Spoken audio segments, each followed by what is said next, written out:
Hey everyone, welcome to our channel, Journey of a CEO. My name is Lisa Oak, and this channel focuses on all of the things that we keep inside as we're going up the career ladder and trying to get to the top, but dealing with personal struggles and challenges that we keep to ourselves.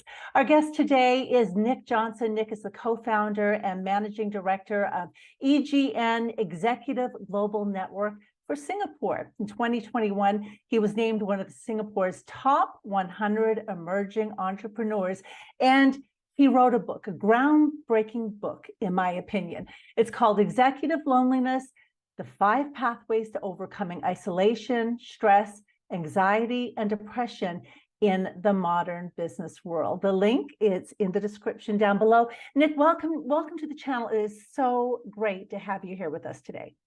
Well, thank you so much, Lisa, for the warm welcome, and it's great to be here. And thank you so much for covering this topic. Well, I have to say what you're doing is it's truly groundbreaking, especially in Asia Pacific, where people tend to keep their struggles pretty close to their chest, especially when they're in senior roles. They feel a bit isolated, a bit alone. And what you're doing is you're shining a light on what it's really like when you get to the top. It's not as easy as get there and everything is great. It's a journey, isn't it? Yes, certainly. And I mean, we're talking about two different parts here, perhaps. We have the expatriates, who many of them have come stationed in Asia, running perhaps, the regional office of the big multinationals. And for them, they have the cultural differences, the language barrier, the cultural barriers, and the understandings. And perhaps many of them managing 25, 30 countries. So every day is a new country with new learning. So it can be very challenging for them. But then you have also all the locals then with their own challenges. And as you said, many of them are very close. They're not used to be vulnerable. They're not used to speak up, and they're trying to keep everything to themselves. So the combination of this can be very, very complicated, as I learned myself from my corporate career. And your story is just amazing. And I know you have strategies on how to navigate this successfully.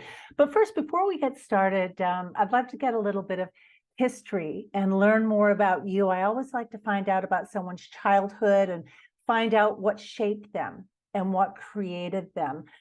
Take us back. Tell us a little bit about where you come from and what your upbringing was like. Well, I was born in Sweden, but I somehow wanted away from the country. I was always looking at, looking at the age, when can I get out somewhere? And as soon as I basically was old enough and saved up enough money enough, I moved to Australia. So I studied and then studied at university also in Australia. And that, of course, is as far away as you can get from my home country, Sweden. So eventually I realized that I was a little bit too far away from home. I missed my family and friends. And then I moved halfway to Asia 20 years ago.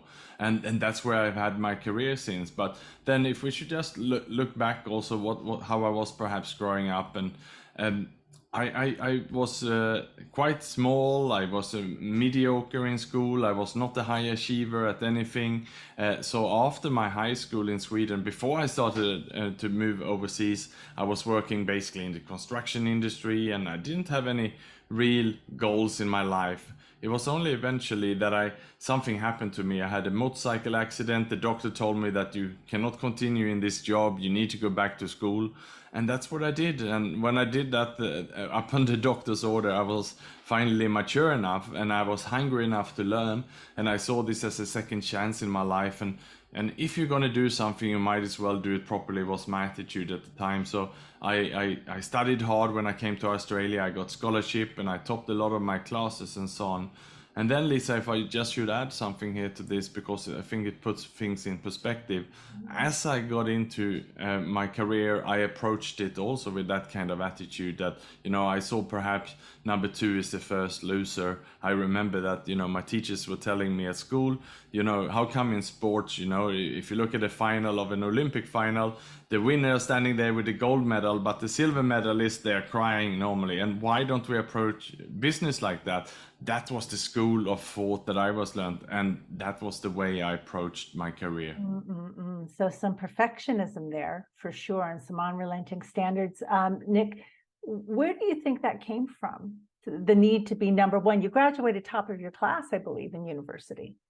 Yes, I did, and it was from that mindset also, but it was about winning. It was about, you know, getting the diplomas, getting the scholarship, and as I was quite hungry of getting this second chance in my life, I wanted to make the most out of it. But it's one more thing here, Lisa, that was driving me, and this is very common among senior executives and successful entrepreneurs as well. It's being an anxious overachiever, and you touched on the term perfectionist, and so many of us have that fuel us to work much harder, you know, making sure that we're ahead of the game, and you know, putting in more hours than anybody else. And it's no wonder then that you get the scholarship or top your classes or get the promotions into the senior roles. For sure. And it's a great strategy for getting ahead, and it lasts for so long, but only for so long, right? And then the cracks start to appear. When did that start for you? What happened? Well, I sailed through university, and I think because perhaps people were there for surfing, playing golf as I did, but I also studied, and many people were there for just having a good time. And I realized that if I started to work hard on an assignment 4 weeks before it was due, there was no one else who had been thinking about it. So I was way ahead, and I normally handed in my assignments, you know, 2, 3 days before they were due, and that's when people started. So I just found that worked for me, and it's about different priorities and so on.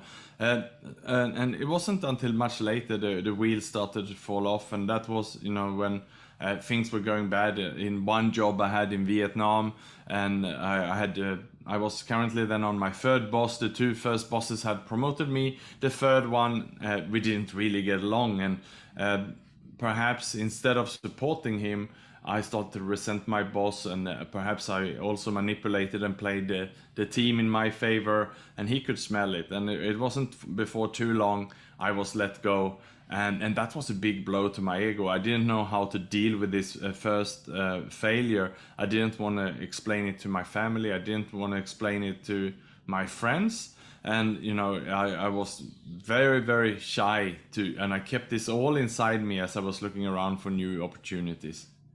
Yeah, we all learn as we're on this journey, right? If you look back decades ago, and it's sometimes hard to let go of that behavior that you witnessed in yourself from years ago, and forgive yourself for it. So after Vietnam, you ended up going to Indonesia. Tell us a little bit about that. Yeah, so that was in my next job. I got into a fashion company, and I was about 4 years in the job and did quite well for myself there. And they wanted to promote me to a larger market, and they moved me over to Indonesia. I moved my family across, my ex-wife and my son. And just as I got over there, and I did a good job, and I felt I was safe in the job, then the company was sold. They had new owners, and a lot of the team members were let go, and me also. And so that there was the second time, you know, let go, and I just couldn't believe it. And this time I didn't know how to deal with this again. And my way was to push everything around me away from me, including asking my ex-wife for a divorce and sending her and my son away.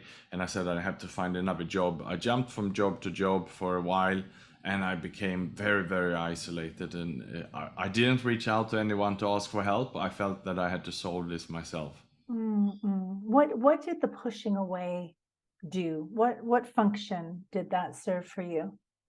Well, I first it was financial insecurity. I was very worried because there you had the housing, I had to have international school for my son, so it was all the bills. And finally, you know, suddenly realizing that I'm not going to have a safe income, I thought that it's easier if I'm by myself. I can just rent something cheap and temporarily. So that was one reason. So all that anxiety around the financials.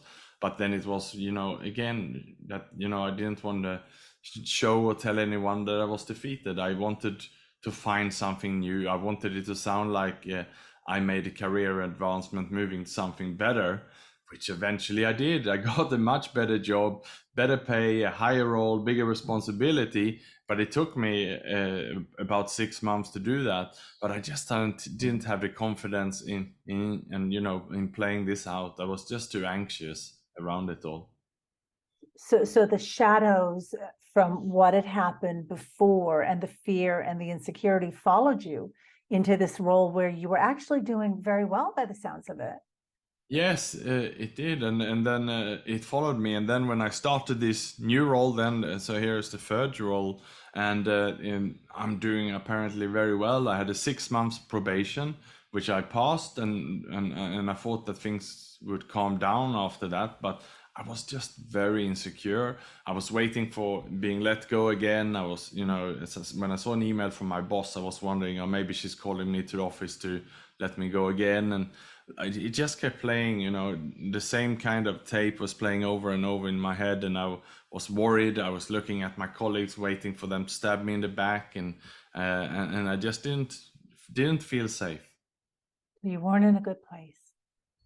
No, not at all. And Lisa, eventually, I started to draft my own resignation letter about a year in the job, because I thought it's better I take the destiny in my own hands and look for something else rather than them terminating me. And it was one day I actually resigned from that job, and they were all very surprised and quite shocked. And they immediately said, well, we can move you to another market. Is it the traffic in Jakarta that you don't like? But in my mind, I had already switched off at that time.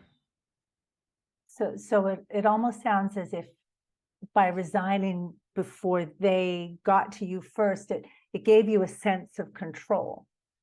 Yes, absolutely. Okay, so it sounds like a tough period there for you, for sure, Nick. So then you ended up in Singapore. Tell us a little bit about that. Yeah, so after I resigned from the job, I had a very difficult 2-3 years, again jumping from job to job, and I didn't really know where I would end up. And eventually I ended up in Singapore in 2018, and I ended up then in a pretty bad shape. I had lost my fitness, I was overweight, and I was consuming too much alcohol. I had stopped my exercise routines as they fell off. Instead, I used to go to the bar, drinking beer, and many of my friends were cheering on me, saying, it's good to see that, you don't take life too serious, you're always working too much, you're exercising too much. It's good to see that you're, enjoying yourself or relaxing. So I thought I was doing the right thing. I thought I was in a good place, but I wasn't. It was a false security, and I was certainly not in a good place at the time. And at that time, I was full with anxiety. I think the fact that I was anxious already before, then adding alcohol to this was just worse, especially the day after, waking up in the morning with a hangover. I was just full of stress and anxiety at the time, and I had to start taking medication for that, and that made it even worse. The alcohol's a tough one when you're working in any management job or senior executive role, because there's so much socializing and gatherings in the evenings, right? Yeah, it's completely also socially acceptable to do that, and you can decide to do all your networking and business development around that, and that's what I did, and you entertain clients, and everything goes well. It seems like the more you go out and entertain clients, the better the business goes, the happier your boss are. And that's very difficult, because you prioritize perhaps the business, and you're putting your health on the line in regards to, and prioritizing business result over your own well-being. Yeah. So you were flat out. Everyone said you were smiling all the time, doing a great job, but it sounds like you were starting to go into a fairly dark place then. Yes, and at that time, I felt isolated again, and feeling stressed, and so far I had not shared this with anyone. I had not discussed this with anybody. There was no one who knew. The pictures on my LinkedIn and Facebook didn't show it, and so therefore I was all alone in all these thoughts. Everything that I'd gone through, I had not discussed with anybody. And out of everything we covered so far, Lisa, I think the fact that I kept it secret and silent to the world, and on the outside portraying that everything is good, that difference there is what made it worse. So in 2019, you went public on LinkedIn. Yeah, actually, if we go back to 2018, I started to go into recovery. In 2018, you could say I hit rock bottom around April, May 2018. I decided to ask for help. I had remarried, and my wife took me to a doctor. I told the doctor how I felt, and I started to get support. And I had that kind of V-shaped recovery immediately. As I stopped the alcohol, I went back into exercise. I started to eat well, sleep well. My health was fantastic. I was full of energy again, and I was feeling great. But then, yeah, in 2019 is when I went public with everything, because that's when I lost a friend of mine, a colleague of mine, Simon, to suicide. And I realized at that time, if I'm going back then to 2015, seeing how I was sort of fading down gradually over 3 years, I could only imagine where I would be in another 5-10 years when I saw what's happening to Simon. So that's when I thought, I need to talk about this. And that's when I decided to really go viral with my story, because I thought there must be more people who are also feeling isolated. Mm. So you went public on LinkedIn in support of Simon, and I know you raised money for Samaritans of Singapore, suicide prevention organization here. What was it like when you went public? What was it like? I know you went to some AA meetings. You went public on LinkedIn. You were raising money. You were talking about depression. You were talking about mental health. Which is, it's such a big fear for so many people, especially in senior roles. To walk into an AA meeting when you're a senior executive, that's not an easy thing. How did you Well, do that? yeah, so it was not the plan. I was in shock because what happened to Simon, and I think you're sort of in that sort of emergency response crisis mode when you're not really thinking clearly, and I think I felt helpless. I remember calling his brother in the UK, asking him if I could help with anything. I remember I asked him, "Do you want me to help you to close down his LinkedIn profile?" It was all these kind of ideas within the first 48 hours of his death. And I just didn't know what to do. I wanted to do something. So I called to offer all the support and help I could. And I asked him, "Do you need any help with the papers, the funeral, anything else I can do?" And then his brother basically told me, "No, Nick, just try to make sure that we can do something so that this doesn't happen again." And I basically took that as him asking me to really make some noise around this. And when I made a LinkedIn post, I showed it to first before it went. I clicked save. I showed it to the brother, and it said, "Nick posted. Simon would have loved that. Shout it out loud." And that's what I did. And after that, there was no turning back, Lisa, because it went viral indeed all over the world. People started to write to me, and what you see on LinkedIn, the post is still there with hundreds of shares and comments. But you can imagine how many private messages and emails from people writing of support. And also within 24 hours, they started calling me and wanted me on live radio. The newspapers, all the major newspapers in Singapore wanted to interview me. And from there on, there was no turning back. So you triggered something, you touched something in people. Obviously, it resonated.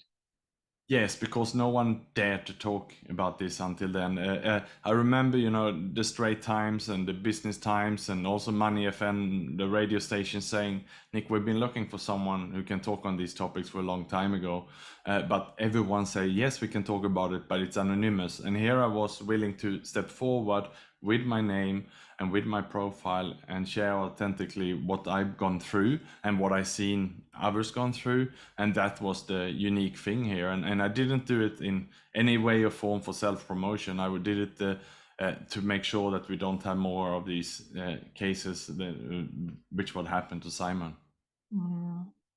And then and then your efforts culminated in a book.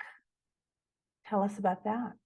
Yeah, so because of the big interest from the media and the interviews I had, it inspired me. And as I then was asked questions, it made me think. So I thought I better put together a survey, and I wanted to interview senior executives to see how common this is. I started to research online, and I found out that around 30% of adults are suffering from loneliness globally. So I want to see what about senior executives in Singapore, and I found similar numbers, about 30% also of the executives I surveyed suffering from loneliness. And then I wanted to do some follow-up questions, and okay, so if you're suffering from loneliness, is that something you will talk to your boss? What about your HR and so on? And here is when, the findings really start to shock me. And 84% said no, they will not talk to their company about this. And then if you have a follow-up question on this, do you then seek professional help for it? Then 75% also wouldn't seek help for it. So that really means that people are doing and behaving just the same way I was, keeping it silent. So they're isolated in their professions, wearing a smile to the outside world, and no one knows what's really going on.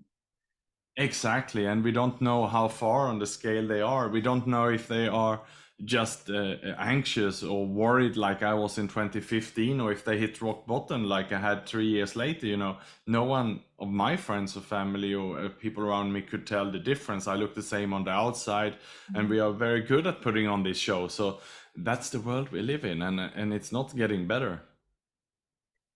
Nick, we hear so much about creative authenticity when it comes to leadership, and you're one of the few who've gone out there and you're laying out all your cards, and kudos to you for doing that.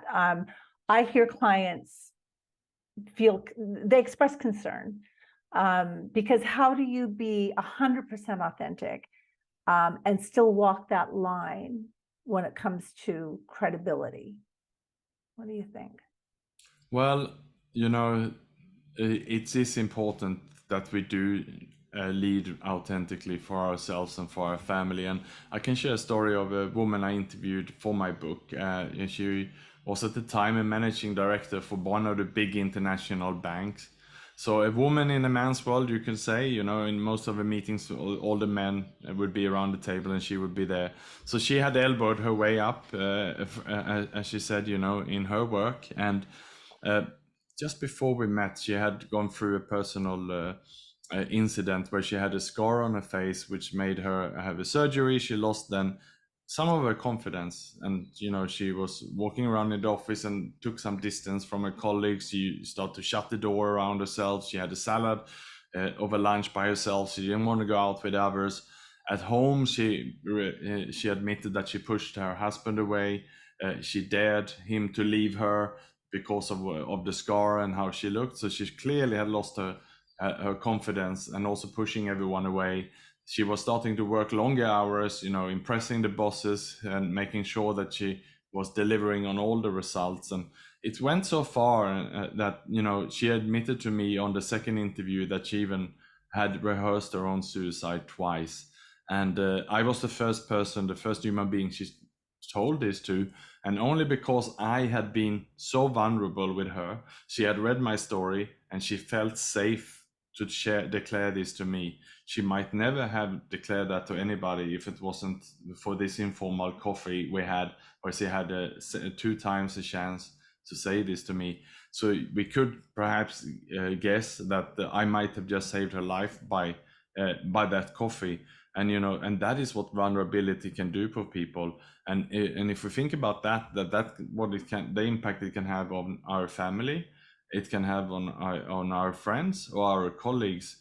I think that's a good enough reason for everybody to be vulnerable and stop putting on a show. Because I think if we are just trying to look good, then it's because of our ego, because of that, but that's not servicing the best interest of our friends around us. It's amazing, isn't it? You can go over something in your head a million times and get nowhere with it, but as soon as you say it out loud to someone who's willing to sit there and listen, it just, you make progress with that. Absolutely. So she was okay in the end. She has since then she called a therapist upon my recommendation, and they spoke and met. They called the husband and informed the husband, and they discussed through it.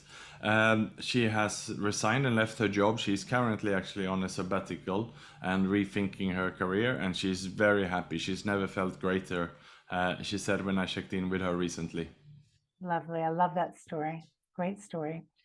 So 5 steps in the book to banish executive loneliness. Walk us through. Well, yes, it'd be my pleasure to do so, Lisa, because I would say like this: I'm blessed that I hit rock bottom, because that gave me a chance to experience the beautiful world of recovery, which I never had if that didn't happen to me. And in my book, I'm sharing some of the goodies, some of the best parts of recovery, and some things that perhaps other people may never come across. But I would recommend everybody to do it, so that you don't have to hit rock bottom to go through that. And the first step then is about taking stock, or an inventory check. And if we just look at it, Lisa, imagine that you were a shopkeeper, or you have your own business. You normally would do an inventory check once a year, where you do a stock take and audit to see what's there. But how often do we do that as human beings? And that is then the first step. When you come into recovery, you're normally given a mentor, a sponsor, someone will take you through that. And they will ask you to, either on pen or paper or in a spreadsheet, to write down everything, all the relationships that are broken, where you have hurt people and harmed people, perhaps also about yourself. So in my case, I was overweight, I didn't exercise enough, I consumed too much alcohol. All these things had to go down on this stock list in the step 1. So relationships, things that you're overdoing, things that you're not doing enough. Absolutely, and you can do this, of course, with a coach. It's you can work with a coach to go over this if you're not in recovery. But anybody can do this cleanup. All right. Number 2, asking for help. Yeah. So once you have that list, it's about looking at who can you ask to help you with that. In my case, then it was about going to see a doctor. Of course, I needed to also get into the recovery meetings, the 12-step program, to get that support. And so it's just once you have that, sure, and with your sponsor, your coach, you discuss line by line, who can you take this to get that support you need. All right. Number 3, getting healthy. Yes, and I say that we know that the inside of our body, the physical, is linked with the mental, and it's about then really getting healthy, so we are ready for the future. And in my case, it was about getting wearable devices, start walking again, exercising, and getting out in the nature and meditate, and all the other things that come from also eating a healthy diet and sleeping and so on. So many diets to choose from. Which one do you follow? So at the moment, I'm trying to eat as much vegan as a base I can, and I also do intermittent fasting. I've done that for about 1.5 years now. I would do that every day, 16-hour fast, unless I exercise. If I exercise in the morning, then I will break the fasting during or after the exercise. But on a day when I'm not exercising, I will do 16 hours fasting. Okay, the next one is nurturing healthy relationships. So important. And I think especially for men who the further up they go in their careers, they tend to get a little bit isolated. Yes, absolutely. So once you reach the 4th step, then you have already started to feel better about yourself, your appearance, you're sleeping better, and you're then ready to go externally. So you're ready to approach other people, and it's about going back to them to make it right. It's about go back, apologizing perhaps for the people you have stepped on the toes, and more importantly, to make amends, to say that you're on your journey to change, and you want to apologize for what has happened. You're now on a better path, and you hope that you didn't cause any harm. And what I realized here, it's about going back quite far in life.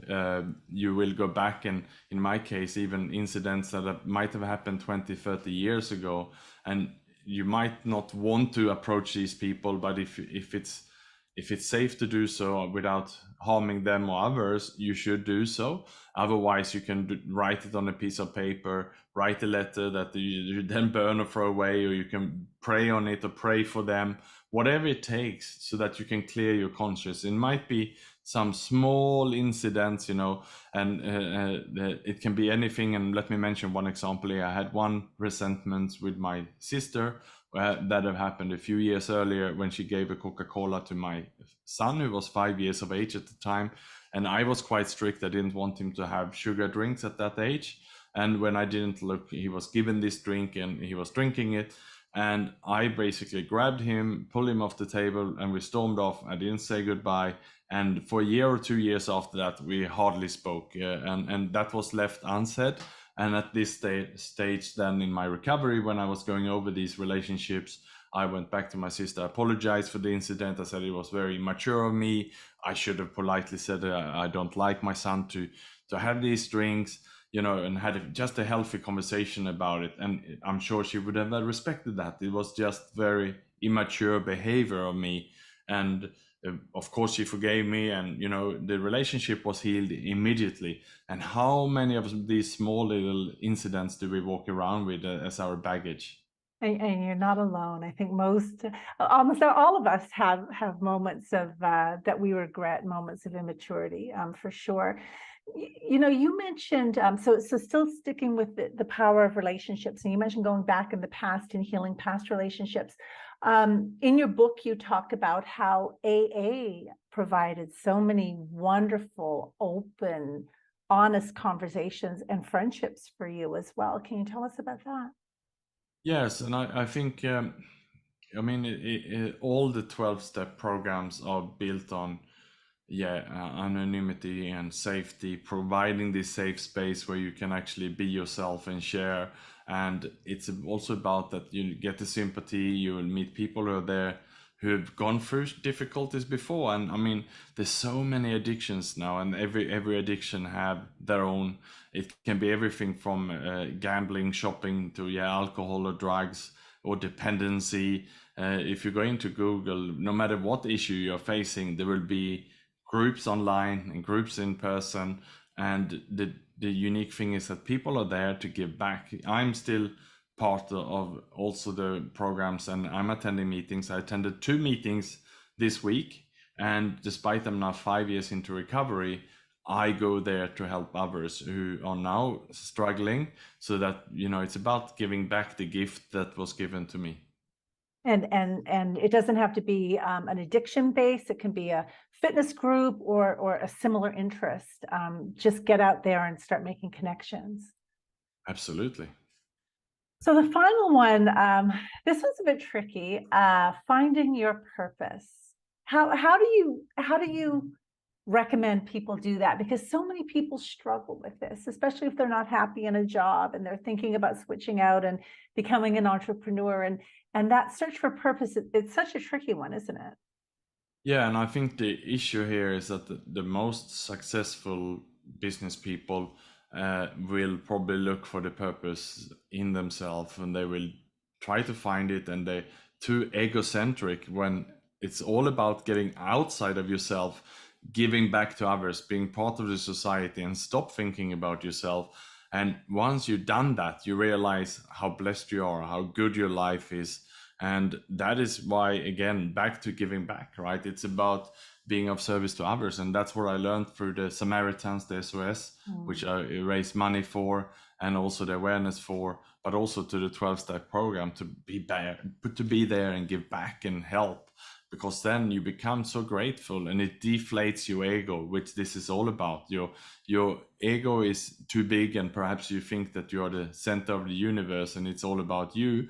And it's easy if you're a senior executive, if you're the CEO of a big company, you might even have your own card to the lift. You bypass all the other floors, you go directly into your office, and you have all the people servicing you, looking after you, and it just inflates and inflates you. But the more inflated ego you have, the more lonely you will be, and the more isolated you can be as well. So all of the perks associated with the job, they can make it even more difficult if you find yourself out of a job, for example. Yeah, definitely, because many define themselves in the job and what they have. So once they lose that, they lose themselves, and that's the big difference, the danger here. And that's why we need to work on this with finding the purpose in good times and bad times, so that it doesn't have to go again as bad as it did for me, because I was too much, blaming myself, celebrating myself, rather than, realizing I was part of something bigger. Is it more difficult for men to sort of hone in on what matters to them, what is their why, what are your core values? Because ever since the narrative for boys and men, it's always been suck it up, be tough, be a man, don't cry, don't show your emotions.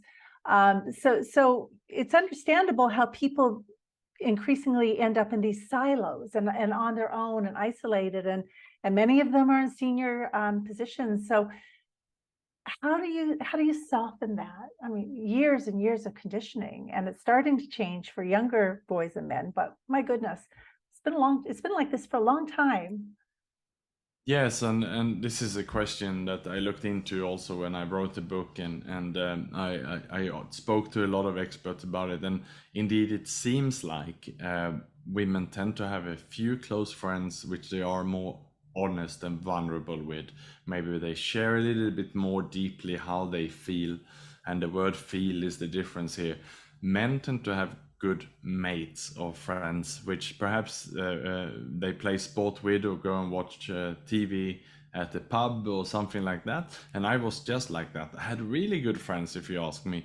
And, you know, but we would go and drink some beers together or have a good time together, but we wouldn't talk about the challenging or the difficult things that we should have spoken about. And as you said, those are the things that we didn't want to talk about. These days, though, I'm completely different. I now, because of the friendship I have, most are or have been in recovery. We are very different. We lead with, you know, honesty, and also about sharing about the things that we perhaps would be shy to share otherwise. We really discuss that, and it's very different relationships you form then. So you're an open, emotional, authentic guy now.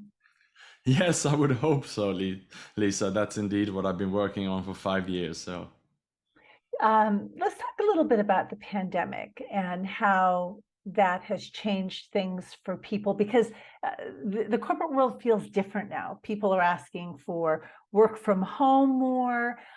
They're thinking about changing careers a lot more than before. It just doesn't feel as rigid as it used to be. I mean, do you think that more professionals are going to be willing to ask for help if they need it? I mean, what's your sense of where things are going?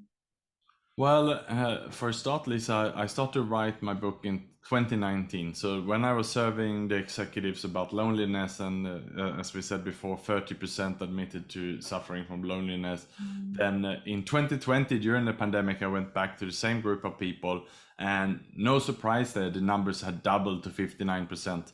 There are many working remotely and feeling isolated from the teams. So yes, of course, it is more challenging. Now we have come back together. We are in this post-pandemic phase, and I'm speaking daily with senior executives in my role at EGN, where we organize confidential peer groups. And it seems like people are caught in a busyness trap at the moment, where they're catching up. It seems like we lost 2-3 years, and they need to travel so much, and they need to do so much, and it's so much happening. And also now with inflation and everything else going on, and the uncertainties and layoffs, it seems like it's a never ending. It doesn't matter what it is. And we had during the pandemic this trend of asking, how are you? And people, you know, were sharing and talking a little bit about it. But I think it was more of a PR stunt. It was almost like it's almost like greenwashing, or diversity and inclusion. You know, everyone need to have a post, or we need to do something around Women's Day. But is this really the authentically caring for each other? I don't think so. And I still see that most of the companies and the executives are still playing the games and not 100% authentic. That's at least my view on it. That's so interesting. And you talk to so many people all the time in your role. So you think that instead of softening and becoming more authentic, as what I was just saying, that was sort of my perception. You think that no way, we've gone right back into the old roles. It's all egocentric. It's talking the talk. It's social greenwashing, as you say. Yeah, I think so. I mean, we've seen some cases of people opening up and talking, but in general, people are still very closed. And of course, now with layoffs around the corner, everyone is dead scared of being vulnerable, of showing any weakness, that then maybe they would be the next one to be laid off. That's at least what I see. And people are terrified of losing the jobs. Yeah, but we're talking about mainly the senior executives and the senior roles, and many of them will have a lot on the line. You mean again, the more you have, the more possessions you have, the more you have to lose. You might have children in international schools, apartments, properties, and you're relying on a high income to pay for this. Yeah, yeah. And in fact, you know, we're aiming to reach out to everyone in a professional role. So executives, of course, but also if you're just starting out or mid-level.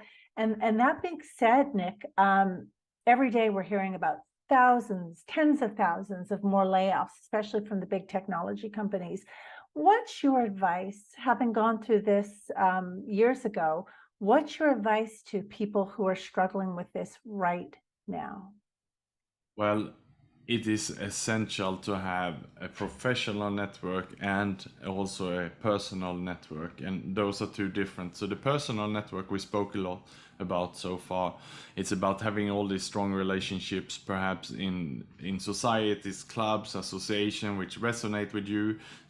Be part of charities, organizations, on the board, volunteering, and have all these professional relationships. Also in sports clubs and so on. There, so personal relationships and make strong relationships there. When it comes to professional relationships, I'm sure that most executives will belong to the association related to their field. If they work in hotel industry, they belong to the hotel organization. They go to exhibitions and conferences in that field. But I would also say that we never know when our industry will be disrupted. For example, the travel industry during the pandemic was very challenging. And so the people who only had built a network within their industry, let's say in the travel industry, they were out of job and they had nowhere to go and they didn't know what to do. So you should build, according to me, also network which is more broader. So that means that maybe belong to some peer organizations or some other professional organizations, mastermind groups, where you build network, and you need to always proactively do that. So if a rainy day comes, then you have a professional network who's there to look out for you and hopefully help you with a new role when you need it. So stay connected, whether it's good times for your industry or challenging times, because it's part of being human. It's part of how we're wired. It's in our DNA that we need to be part of a broader community. Nick, give us your final nugget of advice, your final piece of wisdom that you'd like to leave our viewers with today. Well, the last message I want to give to everyone is, if there's something on your mind, write it down. If you wake up in the middle of the night and, you know, write it down, whatever it is, and or you wake up with something, or there's something that keeps coming back to you day after day, write it down and think about who can you speak to about this. And it can be anything from a coach, a mentor. It can be anonymous hotline. There's so many hotlines. If you go into a search engine and look for it, no matter what is the problem, you can call someone. There's also so many psychologists or therapists who you can have a conversation with anonymously these days. You don't have to go and show up in person. You can do it over Zoom. So there's so much help out there that there shouldn't be a need for anyone to do what I did for so many years, to keep it secret, keep it silent, instead of talking to someone. So my message here is, if you don't want to go and talk to your boss, then go and talk to someone else externally. Just don't keep it secret and silent for yourself. You don't have to do it alone. That's right. Nick, thank you so much for joining us today. It is absolutely wonderful what you are doing, and the difference and the impact that you are making out there for so many people. And I applaud you, I admire you, and I'm so grateful to you for doing this with us today. Thank you so much. Thank you so much, Lisa, for having me.